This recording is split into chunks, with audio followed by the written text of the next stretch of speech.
Hello, I'm Ghost Stefana and I recap video games on YouTube. In this video, I'm going to explain the events of Larian's iconic Baldur's Gate 3. So of course, story spoilers are ahead for this game.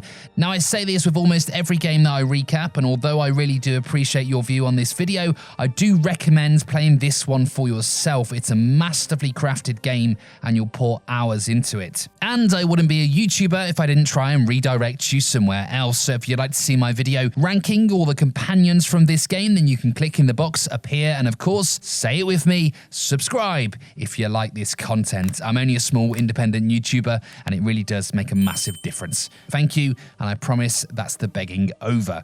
Naturally, there are several ways to play this game and the narrative does change depending on your choices in the game. So I'll tell you it from my point of view and my playthrough, which was a good playthrough, not an evil one, but I will try and highlight major crossroad decision points. Let's begin. During a cinematic opening, our character awakes on a nautiloid, the ships used by mind flayers to travel between worlds. We witness a mind flayer, who are these tentacle dudes that look a bit like your mum, approach us with a tadpole in hand, which then climbs into our eye. Specsavers' eye exams are really getting more thorough. The ship is then attacked and a battle ensues in the air as the ship arrives above Baldur's Gate, allowing us a chance to escape. When escaping, we are confronted by Lae'zel, a Githyanki warrior who was also captive on the ship and was similarly subjected to the tadpole in the eye thing. Before we can speak, our minds connect through the psychic power of the tadpole and we can see each other's thoughts. After realizing we are not enemies, we team up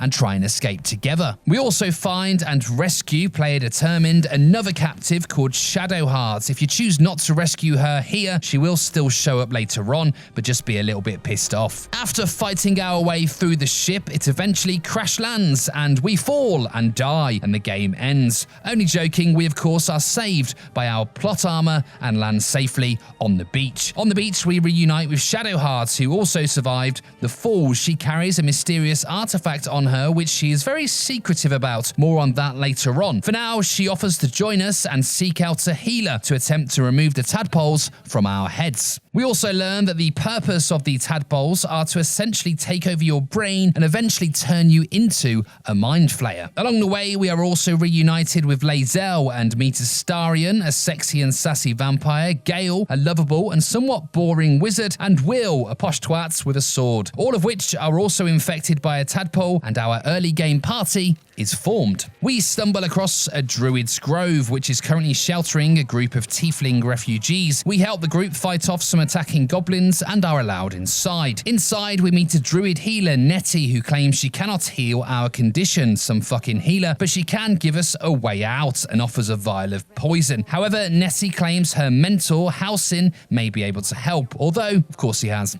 gone missing. We set out to find the druid, and on the path we meet Raphael, who soon reveals himself to be a devil. He claims that he will return later in the story with an offer to help us remove the tadpole. We also meet Kithrak Voss and a platoon of Githyanki warriors. Voss speaks to his kin Lae'zel and explains that they are seeking a certain weapon, believed to have been on the nautiloid ship that we crashed on. We soon realize that the weapon in question is the mysterious artifact that Shadowheart carries. Voss also explains that he and the rest of his people are going to the Githyanki creche in the mountains. Lae'zel naturally wants to follow, but first we must find Halsin. Before we can do so, we are crippled by a vision. We hear a strange voice, which many of the goblins in the surrounding area are referring to as the Absolute, a new form of God. We also see three unknown figures whom we naturally believe are the leaders of this new so-called cult of the Absolute. However, the vision soon stops and we learn that the mysterious artifact seems to be protecting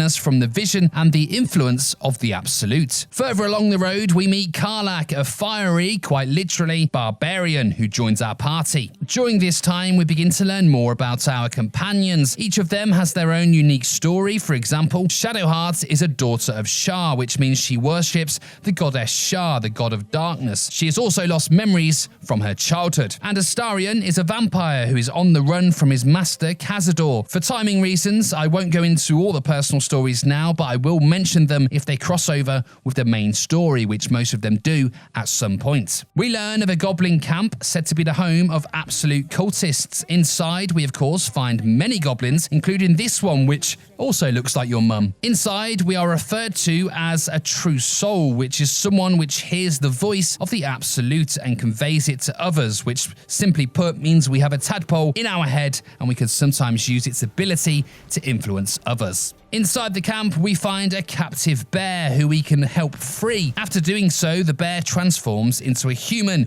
whom we learn is the druid we are seeking, Halsin. Halsin explains that during his research of the parasite, he has learned that the specific ones in our head may have been enchanted by someone, thus slowing the time it takes for us to become a mind flayer and giving us the ability to influence others, like the other true souls who have been using them to influence the goblins. Sadly, he doesn't know who or what has enchanted them, but he does know where they are based, a place named Moonrise Towers in the Shadow Cursed Lands. And I think that sounds lovely. Let's go. We also meet a drow named Minthara who acts as the goblins' leader and is also a true soul. She explains that they plan to wipe out the druid's grove and kill all inside in the name of the Absolute. At this point, those who wish to have an evil playthrough, and there is absolutely benefit in doing so as it's very fun, can begin, and here you can agree to help Minthara and slaughter all of those innocents that we met earlier in the grove. In doing so, Minthara becomes a companion, but you do lose Will and Karlak. As this is from my good playthrough, I killed Minthara and all the goblins and saved the grove. During the night, us and our companions have a strange dream in which we are visited by a mysterious person. The person claims that they are protecting them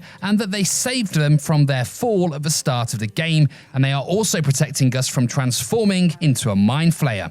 And they do also say that we should learn to wield the power that the tadpole grants us. From this point throughout the game, we can find other tadpoles, normally in the bodies of killed enemies, and we can absorb them, which grants us power via a special skill tree, a bit like a mind flayer vape. With the goblins dealt with, we head to Moonrise Towers to access the Shadow Cursed Lands. We have two routes, both can actually be explored, and I recommend doing so to get all the best story bits. Along the mountain path, we reach the Githyanki Creche. Inside, we find Vlaakith, the Githyanki queen herself, who is well fit. Vlaakith explains that the artifact is called the Astral Prism, but is corrupted. If we kill the person inside, she will free us of the tadpoles. She then allows us to physically enter the Astral Prism. Inside, we find the dream visitor that we had met previously before we can follow out Vlaakith's orders. She explains that Vlaakith is lying to her people and she knows nothing about how to defeat the Mind Flayers and that she is a traitor to her people.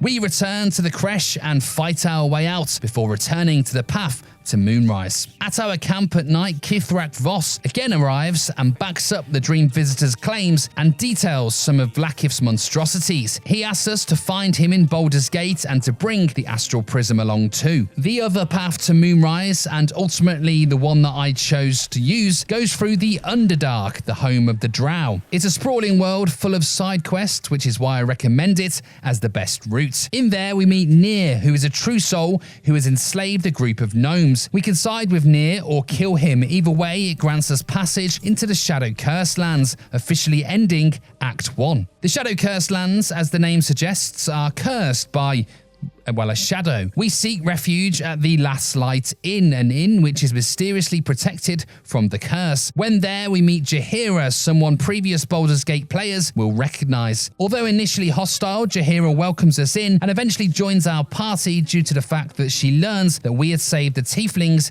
in the grove earlier. It's worth noting at this point that Jaheira is the only companion that isn't infected by a tadpole. Jaheira and her harpers are locked in a war with a General Ketheric Thorm, who she believes to be invincible. She asks us to infiltrate Moonrise Towers, pretending to be a loyal true soul, and find a way to kill Ketheric. At the inn, we also meet Isabel, a Selûnite cleric, who is also the source of the inn's protection from the curse. She grants our party a blessing which will protect us through the Shadow Cursed Lands, and we continue on our adventure. Before we can thank her, this dude Marcus arrives. Previously considered a friend, he betrays Isabel and attempts to capture her in the name of the Absolute, forcing us to fight him and his cronies. I'm the main character, so I win, and Isabel is saved. We get inside Moonrise by pretending to be a faithful true soul. Inside, we witness General Ketheric Thorm's invincibility firsthand. We're then tasked by Disciples Rel to seek out Ketheric's necromancer Balthazar and assist in his search for a relic. We find Balthazar inside the Gauntlet of Shar. During conversation, we learn that the relic in question is what grants Ketheric his handy undying skills. Not only is this location key to the main storyline, but it also ties into Shadowheart's personal quest. After passing several trials of Shar, we arrive in Shadowfell,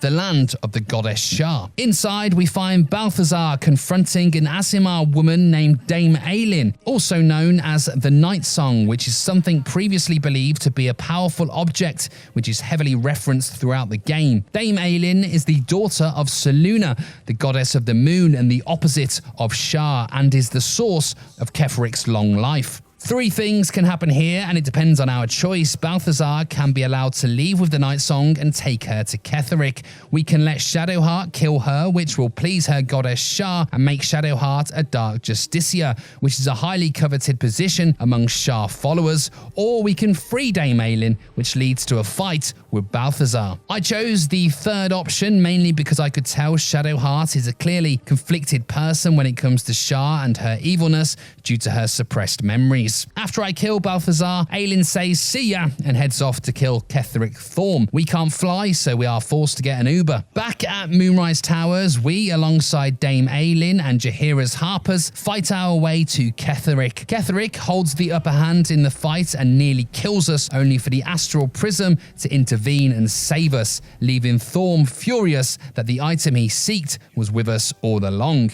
I think, haha, psych. The fight descends into a mind flayer colony deep below Moonrise Towers. When there, we witness an Elder Brain, an evil and ancient creature which is seemingly enslaved by Ketheric and two others, Gortash and Orin. Together, they are the three leaders of the Cult of the Absolute. The Absolute, and in turn, the voice that people hear, is basically just the Elder Brain. They control the brain with 3 Netherstones. We also witness Duke Ulder Ravengard, an influential duke from Baldur's Gate and Will's father. Still with me? I'd love to say it gets more simple, but it really doesn't. Orin and Gortash leave, which allows us time to confront Ketheric again. He says, I will kill you now, and then I will raise you.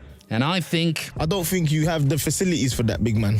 However, I soon retract that statement as he turns into the apostle of the god Merkel. But as stated before, I am the main character, so I win. We also learn in these moments that Isabel, who we encountered earlier, is actually Ketheric's daughter. With Ketheric dead, we retrieve his Netherstone, which sounds like a euphemism, but it isn't, and continue on our journey. Oh, and Dame Aelin and Isabel are lovers, just to confuse you even further. I know, it's like an episode of Hollyoaks. Well, that's made my day now. Dame Aelin confronts Shadowheart and explains that she was once a Selûnite worshipper and was taken by Shar at a young age, hence her suppressed memories. She also explains that her parents, presumed dead, are still alive. More on that later. And so ends Act 2. Act 3 begins with a cutscene in which we see Gortash outlining his plans to become the Archduke of Baldur's Gate with the support of Duke Ravengard, who is now infected with a tadpole. The soldier talking to Gortash then shapeshifts into Orin, revealing her to be a shapeshifter. Brilliant. Throughout the whole of Act 3, Orin shapeshifts into many characters we encounter and often threatens us. Here I am in my Ann Summers outfit, enjoying a bit of rest when the voice of the Absolute stroke the Elder Brain begins to speak in our mind. Githyanki warriors then come out of a portal and attack us. We enter the portal and find ourselves back inside the Astral Prism, where a fight is raging on. We find a Mind Flayer fighting off the Githyanki warriors, who seem to be trying to rescue another Githyanki who is held captive. And are you ready for a plot twist? Hold on to your dicks, because this Mind Flayer, known as the Emperor, is actually our dream visitor stroke protector that we met earlier in the game and has been protecting us so far. Now there's looking different without makeup, and then there's that. After defeating the attackers, the Emperor explains that he is a mind flayer, and I'm like, well, yeah, I know, and that the man in captivity is Orpheus, the presumed dead prince of the Githyanki people. His power is the Emperor and subsequently our source of resistance to the Absolute's influence. The Emperor also offers us a special tadpole, which will basically make us a half mind flayer, which grants us more powers and does have some small visual changes to our skin, but we do remain human. I accepted. You also can convince your followers to do the same. The choice doesn't really impact the story. The revelation of Orpheus' survival is a big one to Lae'zel, who is later contacted by Vlaakith, who, fearing the threat to her power from Orpheus, tells Lae'zel to kill him when she next sees him. Naturally, I'm like, didn't you just try and kill us in the previous act? On the flip side, Raphael, the devil who we met earlier, reappears, claiming the opposite. He wants Orpheus to be freed, but claims he can only be freed by using the Orphic hammer, which he just happens to possess. In return for this, he wants the crown of Karsus, which is currently worn by the Elder Brain. The crown essentially provides godlike powers. We can sign a deal with Raphael. I personally didn't, but either way, a decision has to be made later on about Orpheus. Meanwhile, not at all important to the story, but you meet these two twin prostitutes in a bar, so I spend some of my hard-earned money in there, and 2 hours later, I've got nothing left.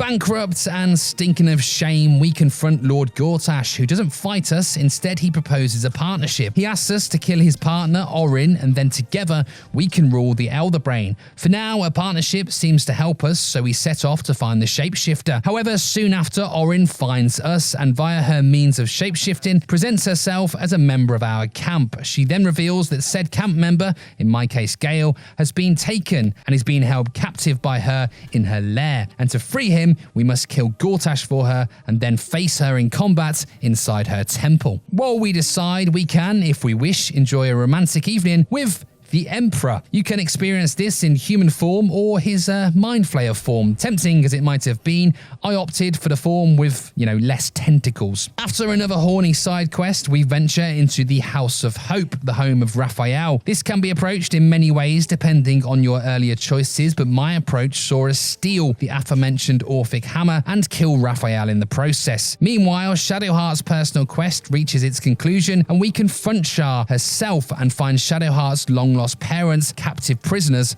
of the goddess. An emotional conclusion, but for Shadowheart to finally be free of Shar, she must kill her parents, thus releasing them from Shar's grasp. Next, we head into the Steel Watch Foundry and blow it the fuck up, destroying the Steel Watch guards in the process and effectively leaving Gortash defenseless. We also discover an underwater prison of Gortash's and rescue Duke Ravengard, Will's father. Ravengard later tells us of a dragon said to be below the city. Turns out the dragon knows our mind flayer friend and that the Emperor was no mere adventurer. He was Balduran himself, the founder of Baldur's Gate. Balduran killed the dragon many years ago, named Ansur, and we're forced to fight it and kill it again. What a lovely waste of everyone's time. In Astarian's personal quest, he tracks down his vampire master Cazador, who attempts to use Astarian as part of a ritual to basically become a super vampire. We defeat the higher vampire and, depending on our relationship and advice to Astarian, decide his outcome. He can complete the ritual himself, becoming a super vampire,